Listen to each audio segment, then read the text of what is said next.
Канал Валерия Табакова представляет: обязан ли был Конгресс США сертифицировать победу Трампа на выборах 6 января 2025 года? Вы смотрите The Legal Breakdown. Глен, сейчас в The Hill есть статья, которая привлекает много внимания, поскольку мы все ближе и ближе подходим к вступлению Трампа в должность, и заголовок этой статьи: Конгресс имеет право не допустить вступления Трампа в должность, но законодатели должны действовать немедленно. Поэтому я хочу поговорить о двух вещах. Я хочу поговорить как об аргументе, представленном в этой статье, так и, конечно, о вероятности того, что это произойдет. Но давайте начнем с первого. Так что можете ли вы изложить то, что они пытаются сказать авторы этой статьи?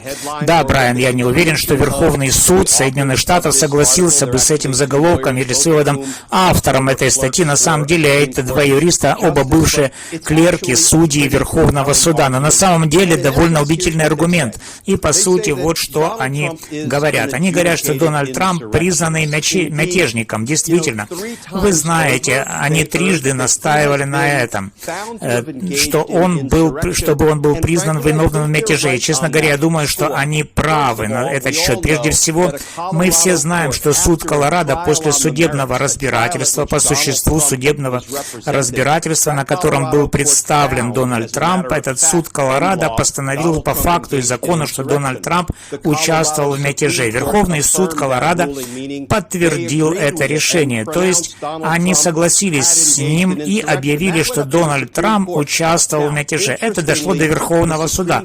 Интересно, что Верховный суд не отрекся, не отрицал и не согласился с судами Колорадо, множественными судами, которые установили, что он участвовал в мятеже. Они сказали: ну, вы знаете, хорошо, но Конституция, 14-я поправка, раздел 3, гласит, что если кто-то дает клятву поддерживать и защищать Конституцию, а затем участвует в мятеже, как, кажется, сделал Дональд Трамп, он не может занимать должность федеральную, штатную или местную.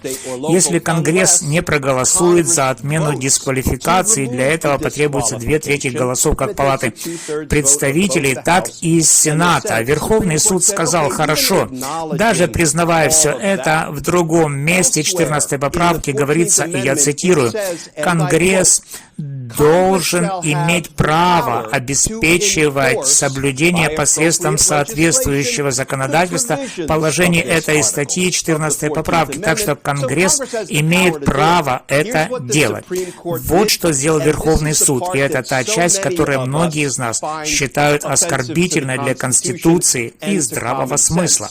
Верховный суд сказал: ну, мы собираемся решить вопрос, который не стоит перед нами в этом деле. Мы собираемся сказать, что Конгресс должен принять закон, должен принять законодательство, дисквалифицирующее мятежника. Это на самом деле абсурдно по нескольким причинам. Во-первых, в первую очередь раздел 3 14 поправки дисквалифицирует. Я бы предположил, что это будет просто самоисполнимо, это в Конституции. Зачем вам принимать законы, подтверждающие то, что уже сказано в Конституции? Это само по себе исполнимо и самоочевидно. Действительно, это очевидно любому человеку, который понимает английский язык на уровне 3-го класса. Там говорится: примите присягу поддерживать и защищать Конституцию, участвовать в восстании или оказывать помощь и поддержку. Вы не можете занимать должность, пока Конгресс не проголосует за отмену дисквалификации. Верховный суд выдумал полностью и вопреки прямому языку раздела 3, сам текст Конституции, выдумал, что Конгресс должен принять какое-то законодательство, далее излагающее все это. Вот главная проблема с этим. Решение Верховного суда, во-первых, это на самом деле не решение. Это то, что мы называем дикта. Дикта — это необязательные бредни и размышления судей Верховного суда. Почему я говорю, что это дикта, а не постановление? Потому что прежде всего в юридической практике есть основополагающий принцип. И Верховный суд, среди прочих, неоднократно заявлял, что мы не вносим консультативных заключений. Мы увидели только юридическое дерево, саму проблему, которая нам представилась, которую нужно решить. И только после того, как мы определили проблему, сказали двум противоборствующим сторонам проинформировать об этой проблеме и провели устное прение, чтобы обе стороны могли выслушать по этой проблеме. Решаем ли мы, Верховный суд, эту конкретную проблему, мы больше ничего не решим, потому что никакие другие проблемы не были проинформированы или обсуждены, и любое мнение, которое мы могли бы предложить, было бы просто консультативным мнением, а мы не занимаемся предоставлением консультативных мнений. Все же, Брайан, они попытались сделать именно это, загнав Конгресс в угол и проигнорировав простой язык раздела 3 14 поправки. Вот почему я говорю, что Дональд Трамп был объявлен мятежником трижды. И затем мы перейдем к тому, каким должен быть следующий логический и юридический шаг, в том числе, по мнению двух авторов этой новой статьи Хилла. Во-первых, как мы уже говорили, что суды Колорадо объявили Дональда Трампа мятежником, и Верховный суд США не согласился с этим, не признал это недействительным, не отменил, так что Дональд Трамп, пока мы сидим здесь, остается признанным мятежником. Во-вторых, помните, второй импичмент Дональда Трампа. Я знаю, что их было так много, мы склонны терять счет всем импичментам Дональда Трампа, и его второй импичмент был по одной статье. Что это была за статья импичмента? Подстрекательство к мятежу. Палата проголосовала за и приняла эту статью импичмента 232 голосами против 197. Таким образом, Конгресс постановил, что он занимался подстрекательством к мятежу. Затем дело перешло в Сенат для судебного разбирательства, и судебное разбирательство состоялось. Опять же, это важно, на котором Дональда Трампа представляли несколько адвокатов. Он высказал свое мнение, он привел свои юридические, фактические аргументы и проиграл. И вы можете сказать, ну, подождите-ка, его не отстранили от должности после суда в Сенате. Нет, но он все равно проиграл. Каково было голосование Сената по вопросу о том, участвовал ли Дональд Трамп в подстрекательстве к мятежу и должен ли он быть отстранен. Голосование было 57 против 43. 57 виновен, 43 невиновен. В самом реальном интуитивном смысле Дональд Трамп был признан виновным двухпартийным голосованием сенаторов Соединенных Штатов. 57 признали его виновным в подстрекательстве к мятежу и сказали, что его следует отстранить, а 43 сказали нет, его не следует отстранять. Теперь они не получили необходимых 67 голосов, чтобы отстранить его, но не заблуждайтесь, простым большинством они признали его виновным в подстрекательстве к мятежу. Это второе, на что мы можем указать, чтобы показать, что на самом деле Конгресс объявил его виновным в подстрекательстве к мятежу. Третий, немного менее твердый, но я все равно его добавлю. Это 6 января. Комитет по выборам Палаты представителей представил доказательства, которые мы видели собственными чертовыми глазами. Вы знаете, любой, кто реалистично оценил эти доказательства, представленные на публичных слушаниях G6, пришел к выводу, как и комитет, что Дональд Трамп участвовал в мятеже. Так что же будет дальше? Потому что у нас все еще есть Верховный суд, который выносит это консультативное заключение, что нам действительно нужно какое-то законодательство Конгресса. Вот к чему все сводится в статье.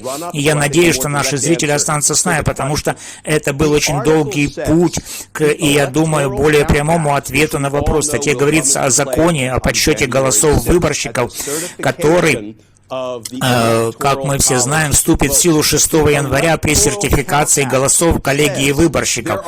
В законе о подсчете голосов говорится, что есть две причины, по которым, начиная с Палаты представителей, которая несет ответственность за сертификацию голосов, есть две причины, по которым члены Конгресса могут фактически голосовать против сертификации голосов выборщиков. И вот как это звучит, очень кратко.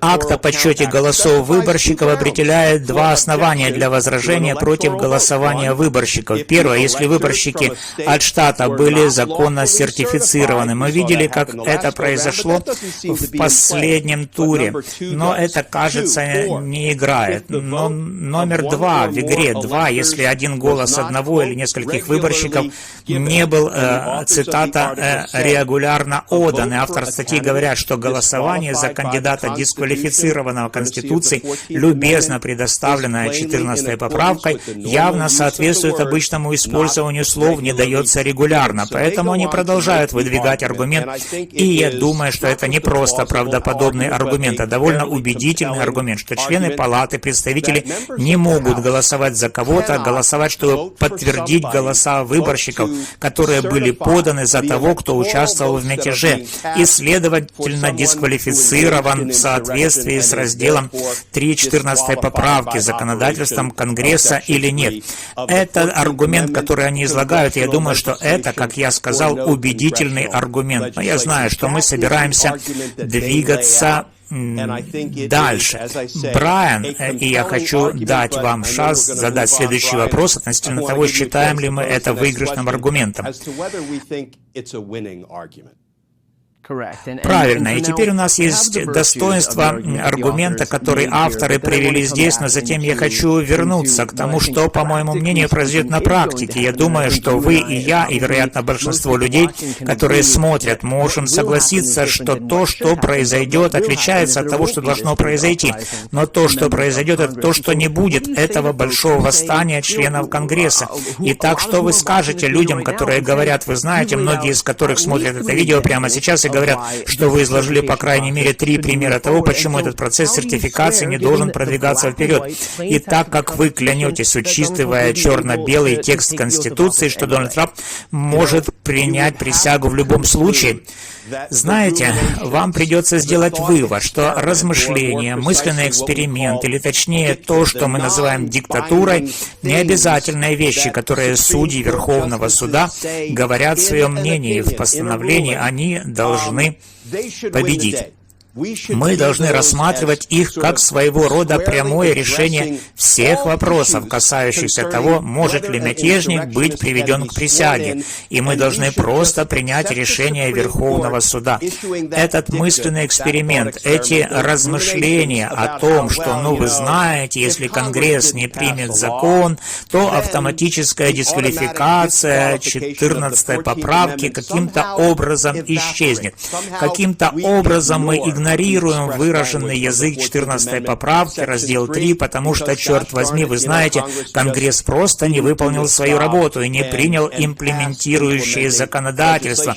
Так что если члены Конгресса, которые сидят там, размышляя, должны ли они подтвердить голоса выборщиков за Дональда Трампа, ответят на этот вопрос честно и интеллектуально, они, безусловно, могут сказать, я считаю, что это дело Конгресса, и я собираюсь использовать свое независимое суждение, я собираюсь сказать, что моя присяга не позволяет мне подтверждать голоса выборщиков за мятежника, хотя я полностью признаю диктат Верховного Суда.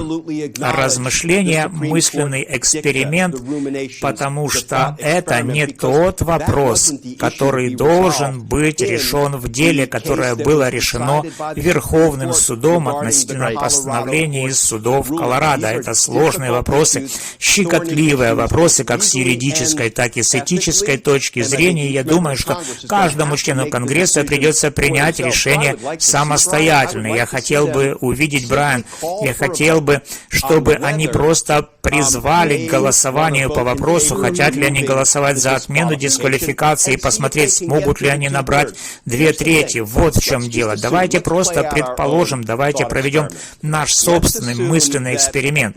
Давайте предположим, что Дональд Трамп не сертифицирован, потому что достаточно много членов Конгресса говорят, я знаю, что сказал Верховный суд, и позвольте мне вернуться, я знаю, что я рассуждаю об этом, но помните, что Верховный суд должен был решить вопрос, может ли Колорадо после вынесения решения о Дональде Трампе, как о мятежнике, не допустить его имя в президентские предварительные выборы. Это был вопрос, который нужно было решить.